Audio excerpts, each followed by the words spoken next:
ఎక్కడ చూసినా చంద్రబాబు నాయుడు గారు వచ్చారని చెప్పి గుండె ధైర్యంతో ఈరోజు ప్రజలు రోడ్ల మీదకి వస్తున్నారు. పరదాల ముఖ్యమంత్రి జమానా చెల్లిపోయింది. ఈరోజు ఎవరైతే ఈ రాష్ట్రానికి అభివృద్ధి చేయబెడతారో, ఎవరైతే రాష్ట్రాన్ని ముందుకు తీసుకొని పోతారో ఆ వ్యక్తి మాకు భరోసా నింపాడని చెప్పి ఈరోజు ప్రజలు సంతోషంగా ఉన్నారు.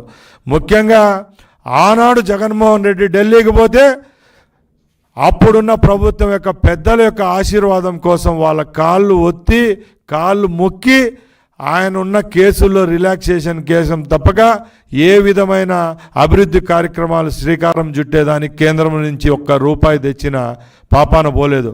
అదే ఈరోజు మా ముఖ్యమంత్రి వర్యులు ఢిల్లీ వెళ్తున్నారంటే పోలవరానికి నిధులు వస్తున్నాయి, అమరావతికి నిధులు వస్తున్నాయి.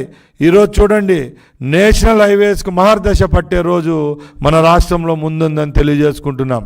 అలాగే మేము ఒకటే చెప్తున్నాం, ఈరోజు తెలుగుదేశం, బీజేపీ అలాగే జనసేన పార్టీ కూటమిలో ఉన్నాయి. మేము సఖ్యతగా ఉన్నాం. రాబోయే 5 సంవత్సరాల్లో ఈ రాష్ట్రాన్ని ఒక సువర్ణ రాష్ట్రంగా తీర్చిదిద్దేదానికి మా ముఖ్యమంత్రి వాళ్ళు పనిచేస్తున్నారు. మీరు ఒక ప్రతిపక్షంగా న్యాయపరంగా అసెంబ్లీకి రండి.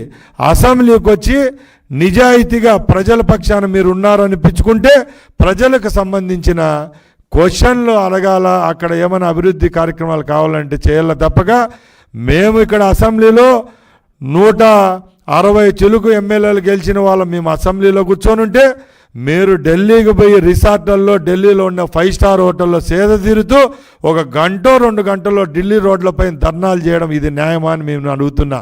ఎందుకంటే ప్రజలన్నీ చూస్తూ ఉన్నారు. ఒకటే, నిన్న జరిగిన అసెంబ్లీలో కొత్తగా ఎన్నికైన శాసనసభ్యులు, మంత్రులు మేము అసెంబ్లీలో ఉన్నాం. ప్రతిపక్షం సీట్లు చూస్తే ఖాళీగా ఉన్నాయి. నేను ఒక మంత్రిగా అసెంబ్లీకి పోతే నా డిపార్ట్మెంట్ పరంగా ఒక 3 క్వశ్చన్లు వేసేదానికి 3 వైసీపీ ఎమ్మెల్యేలు నా మీద క్వశ్చన్లు అడిగేదానికి పేరు రాస్తారే కానీ ఆన్సర్ చెప్పేదానికి అక్కడ ఎమ్మెల్యేలే కుర్చీలో కూర్చోలేని దుస్థితి మేము చూస్తూ ఉన్నామంటే ఇది వైసీపీ యొక్క దౌర్భాగ్యమని ప్రజలకు మేము చెప్తున్నా. అలాగే మేము ఒకటే చెప్తున్నాం, ఎక్కడ ఏ విధమైన లోటుపాట్లు లేకుండా ఈ రాష్ట్రంలో ప్రజల పక్షాన్ని నిలబడేదానికి మేము సిద్ధంగా ఉన్నాం. నిన్న రాత్రి టీవీలో స్క్రోలింగ్స్ కూడా వచ్చాయి, చూసి చాలా సంతోషించాం. ఎందుకంటే జగన్మోహన్ రెడ్డి ప్రభుత్వంలో ఒక కుటుంబానికి ఇచ్చే ఇంటి స్థలం ఎంతండి? 1.5 సెంట్ అంటే ఎవరైనా చూస్తే నవ్వుతారు. ముందు చెప్పిన విధంగా రాష్ట్రంలో 1,70,000 ఎకరాలు దోచుకునేదానికి భూమి ఉంది, కానీ నిజమైన లబ్ధిదారులు పేద కుటుంబాలకి ఇండ్లు ఇచ్చేదానికి మీకు 2 సెంట్లు స్థలం లేదా అని అడుగుతున్నా. ఈరోజు మా ప్రభుత్వం తీసుకునే చర్యలు చూసి ఎవరు చూసినా ఒకటే శబాస్ అంటున్నారు.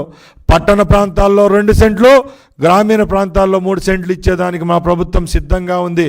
రాబోయే 100 రోజుల్లోనే సుమారు 1,00,000 ఇండ్లు ఫౌండేషన్ వేసేదానికి ఈ రాష్ట్ర ప్రభుత్వం సిద్ధంగా ఉందంటే ప్రజలు ఒకసారి గమనించాలా.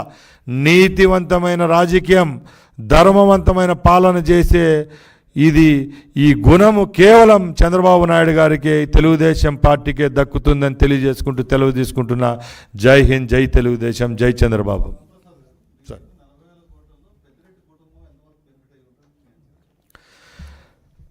సార్, మేము ఫస్ట్ రోజు నుంచి కూడా ఒకే మాట మాట్లాడుతున్నాం సార్.